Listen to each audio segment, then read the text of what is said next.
소금 다음으로 등장하는 아주 중요한 식재료가 하나 있습니다. 바로 향신료입니다. 자, 보시는 그림은 중세의 베네치아에서 향신료를 거래하는 장면입니다. 근데 이 향신료는 주로 동방과 아랍에서 들어왔고 독점적으로 유럽에 공급했던 도시가 바로 베네치아였습니다. 베네치아는 향신료 무역으로 엄청난 돈을 벌었습니다. 그래서 그림에서 보시면 오른쪽에 향신료를 파는 사람들은 아랍인들처럼 생겼고 왼쪽에 이제 향신료를 구입하는 사람들은 베네치아의 상인들입니다. 이렇게 향신료는 베네치아 상인과 아랍 상인들이 독점적으로 판매하고 공급했었는데요. 그러다 보니까 이 향신료의 가격은 아주 천정부지로 솟아오릅니다. 예전에는 후추의 가격이 금값이었다라는 얘기를 여러분 간혹 들어보셨을 겁니다. 실제로 후추의 가격은 금가루의 가격과 같았습니다. 그리고 금의 무게를 잴 때는 같은 양의 후추를 사용하기도 했습니다. 그래서 후추는 금 못지않게 화폐로도 통용되었습니다. 그만큼 후추는 중요한 식재료였던 겁니다. 후추가 묘한 게 뭐냐면 유럽 사람들은 후추를 소금보다 훨씬 더 중요한 식재료로 생각은 했는데 도대체 이 후추가 어디서 생산되고 어떤 경로를 통해서 오는지 전혀 몰랐습니다. 지도를 보시면요, 붉은색으로 이렇게 선이 그어져 있는 것은 실크로드를 뜻합니다. 그 라인 밑에 보면 초록색으로 그어져 있는 선들이 보이실 겁니다. 이 선들은 실크로드의 부차적인 무역로인데 이 무역로가 했던 역할은 뭐냐면 바로 인도에서 생산된 향신료가 실크로드와 만나는 길들입니다.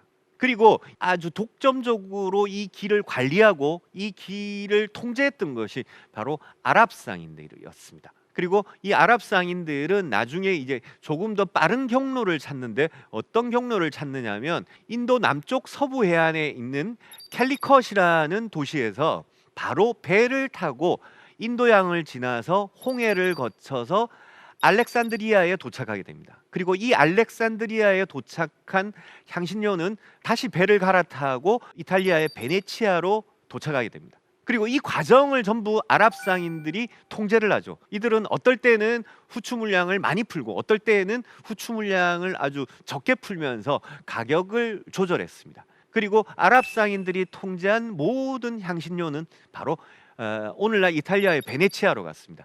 베네치아 상인들은 그래서 이 아랍인들에게 공급받은 후추를 유럽 전역에 공급하는 역할을 했는데 너무너무 비싸다 보니까 유럽 각국은 이 향신료를 국가에서 전매하는 사업으로 했습니다. 그래서 민간에서는 후추는 절대로 거래될 수 없는 물품이었습니다. 그러다 보니까 유럽 사람들은 무작정 베네치아에서 후추를 공급받다 보니까 이 베네치아 상인들의 폭리에 점점점 분노를 하게 됩니다. 그런데 도대체가 모르겠다는 거죠. 어디서 이 후추는 오는 것일까? 어디서 이 다양한 향신료는 어떤 경로를 통해서 오는 것일까? 이게 너무너무 궁금했습니다. 그러면서 이제 여러 경로를 통해서 유럽 사람들은 후추가 나는 곳을 찾게 되는데 그 아주 중요한 역할을 했던 것 중에 하나가 바로 마르코 폴로가 쓴 동방견문록입니다. 이 동방견문록에서 유럽 사람들은 동방의 인도라는 나라에 가면 후추가 있겠구나, 그리고 그쪽에서 후추가 많이 생산되구나라는 것을 점점점 깨닫게 됩니다. 그리고 이제 이 인도를 찾아서 떠나야 되는데 도대체가 어떻게 갈지를 몰랐던 거죠. 하지만 이제 도전은 해봅니다. 그 도전의 첫 번째 주자로 나선 것이 바로 유럽 대륙의 서쪽 끝에 있는 작은 나라 포르투갈이었습니다. 사실 포르투갈은 유럽 대륙의 서쪽 끝 대서양과 만나는 곳에 있었고 육지로 진출하려고 하다 보니까 그쪽에는 오늘날의 스페인이라는 아주 거대한 나라가 버티고 있었기 때문에 포르투갈은 어디로 갈 수가 없습니다. 그래서 포르투갈 사람들은 결국 바다를 향할 수밖에 없다라는 결론을 내립니다. 이 포르투갈 사람들은 1400년대 초반부터 아주 차근차근 대서양을 공략합니다. 그리고 1488년에 대서양을 남쪽으로 내려가가지고 쭉 내려가면 지금 남아프리카 희망봉, 아프리카의 남쪽 땅끝까지 도착합니다. 요 남쪽 끝만 돌면 어디가 됩니까? 이제 인도로 갈 수 있죠. 그래서 포르투갈 사람들은 여기까지 이제 도착을 하게 됩니다.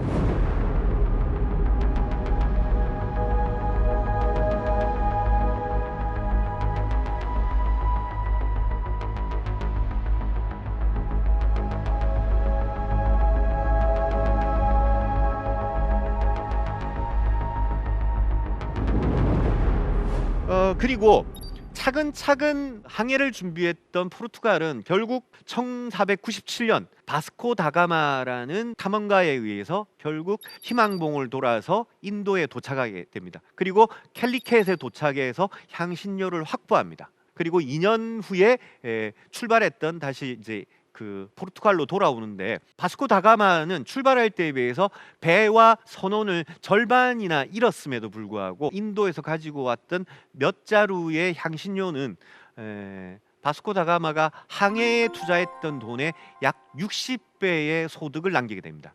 무려 6000%의 이익을 남긴 거죠. 이 사실을 알게 된 유럽은 난리가 납니다. 너도 나도 이제 바다를 향해서 인도를 가야겠다라고 준비를 하게 되죠. 이러면서 대항해 시대가 시작되는 겁니다. 저는 그 대항해가 가지고 오는 여러 가지 사건들보다도 제일 궁금한 것은 과연 중세시대 사람들은 그 긴 항해 기간 동안에 무엇을 먹었을까? 그게 우선 궁금합니다. 그래서 제가 이제 이들은 과연 무엇을 먹었는지를 찾아보니까 몇 가지 단서를 얻었는데, 첫 번째는 뭐냐면 인류가 어떤 그 채소나 고기를 오래 먹기 위해서, 장기 보관하기 위해서 개발한 방법은 두 가지밖에 없습니다. 하나는 소금에 절이거나, 또 하나는 말리거나. 말린 것은 대표적으로 뭐 육포 같은 게 있고, 우리나라도 뭐 시래기도 말리고 우거지도 말리고 나물도 말리고 이렇게 하죠. 그 다음에 이제 염장하는 것은 소금에 절이면 우리가 뭐 멸치 같은 거 이렇게 소금에 절여서 액젓을 만들고 이런 것들이 아주 고대로부터 흘러왔던 인간의 방법입니다. 그래서 대항해 시대에 오랜 장기 항해를 하기 위해서 필요한 식량은 말리거나 혹은 소금에 절이거나, 이 두 가지 방법이 있었던 겁니다. 그 중에서 포르투갈이 장기 항해를 하는 데 있어서 가장 큰 도움을 줬던 음식은 바로 대구를 그냥 말린 게 아니라 소금에 절였다가 그래서 바짝 말린 바로 이 바칼라우라는 염장해서 건조시킨 대구입니다.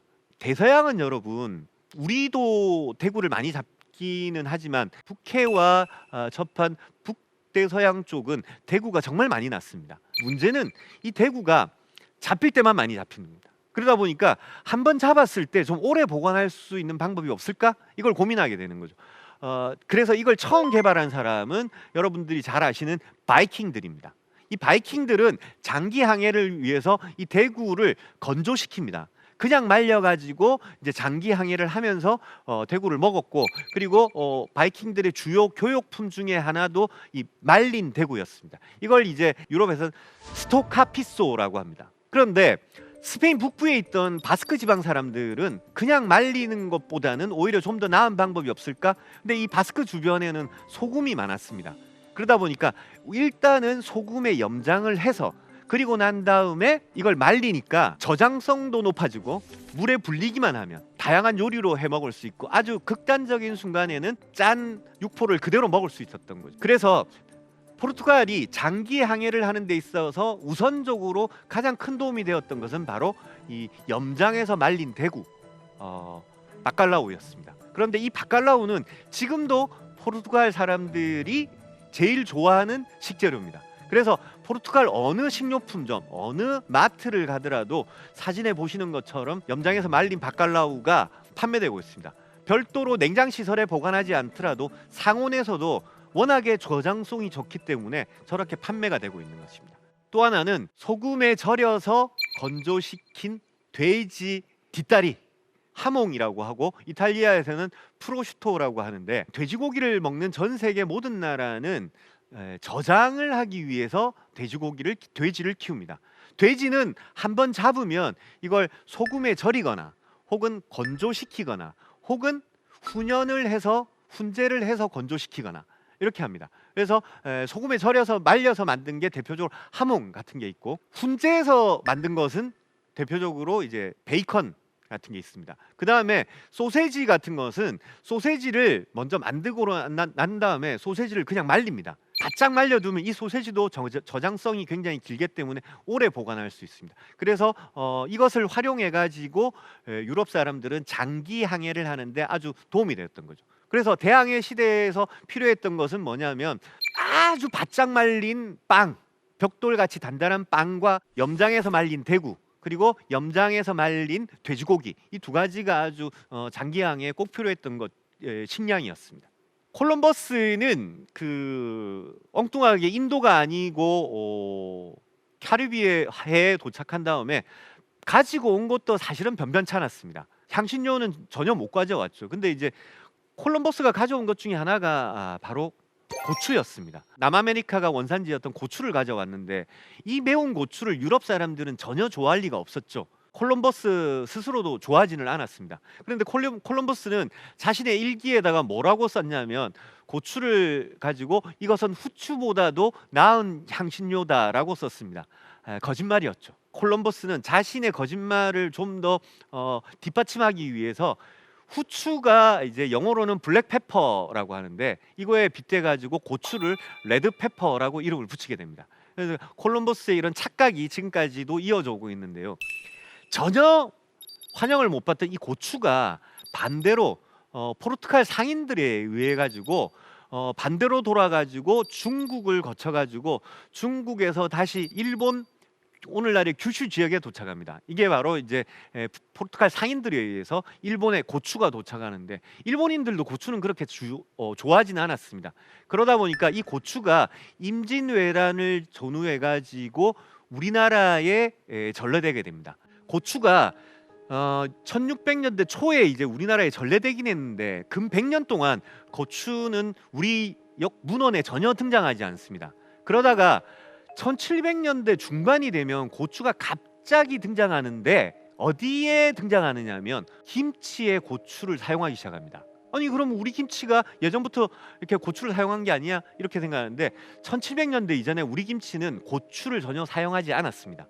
김장할 때 고추 양념을 버무리기 직전에 그 배추를 절인 김치 있죠, 백김치. 이게 1700년대 이전의 김치라고 보시면 되고 고추를 사용하면서부터 오늘날과 같은 김치가 됐습니다. 그러면서 이 김치가 고추와 결합되면서 우리나라의 김치 문화는 놀랍도록 성장을 합니다. 고추가 또 하나 한국 음식에 결정적인 영향을 끼친 게 바로 고추장을 발명하면서부터입니다. 한국은 고추를 활용해서 세계적으로 유례가 없는 고추장이라는 소스를 개발하게 되죠. 이 고추장이라는 소스는 매운맛만 있을 뿐만 아니라 단맛도 함께 있기 때문에 정말로 훌륭한 조미료로서 활용되게 됩니다.